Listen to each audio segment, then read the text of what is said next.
it's monitored, and make sure you're regularly reviewing. Of course, diversification is always number one. But when it comes to, say, buying stocks, if you was to be purchasing 5 stocks right now, Yeah. what would those 5 stocks be?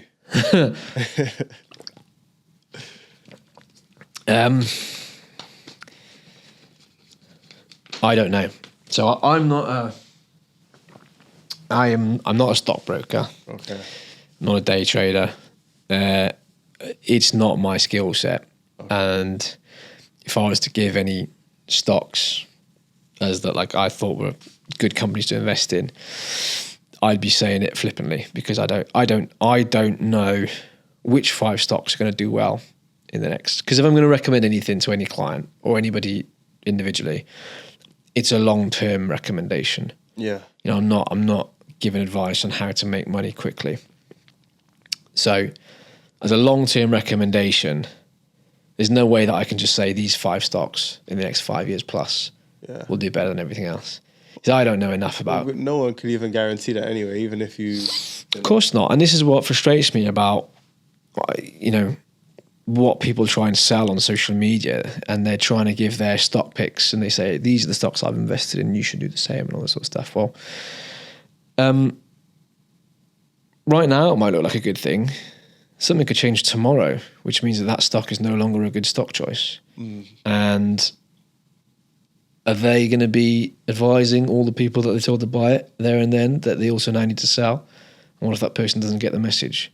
Then they've bought a stock which is going to be worth less. They're going to lose a lot of money. So stock picking isn't something that we get involved in. We have, obviously our clients are invested in the stock market and they are invested in stocks. Yeah.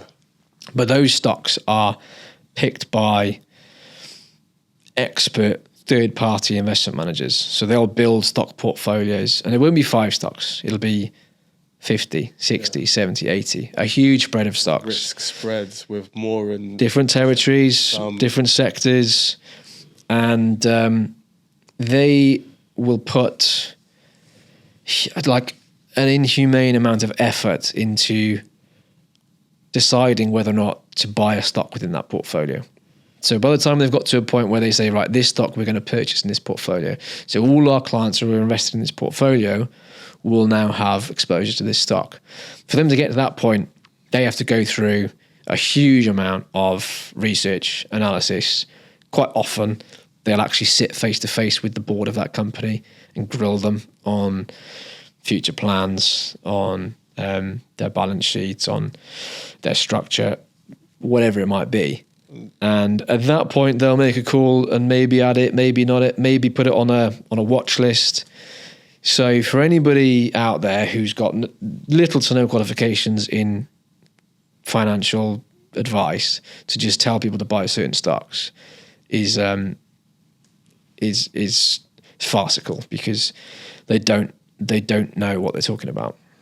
They might be following patterns. They might be thinking, you know, it's reached this price point and this happened with this similar company before, but there's a lot more to it than that. And the very, very smartest people in the industry get that sort of stuff wrong. Even with all the research and analysis that they do, they get it wrong. And you're going to have the odd person that's done well in stock picking, and then because they've done well, they think they can sell their process to other people, or they think that they've now got the magic touch, but replicate their portfolio. You won't hear from them when their portfolio crashes. I guarantee it. I hear you. Always do your own research anyway, yeah? Literally, always do your own research. And if you're going to invest in single stocks, you have to invest money that you've got to be prepared to lose all of. And spread your diversification. Multiple different stocks. You put it all on one, lose 50% tomorrow. Yeah. Life's hard. Hey. Sleep's hard too. Yeah, you know. Yeah. So no, I get that. And obviously with these companies that you would use to plan people's portfolios, they would sort of, I mean, they won't plan for every individual.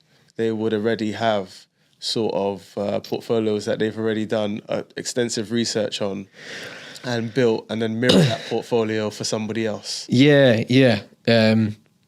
Pretty much. So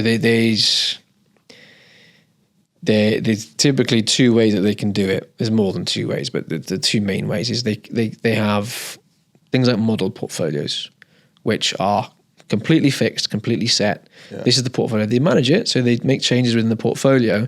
And as a retail client, they could buy into that portfolio. So I've got £100,000. I want access to that portfolio. Yeah. They give them £100,000.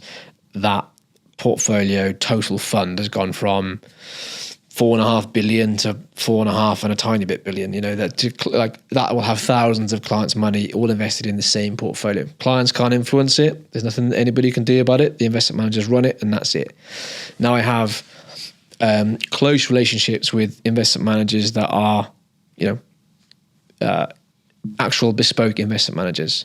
So I might have a case where I have had one last week where there's a new client who's got a number of £1 million worth of cash they're looking to invest.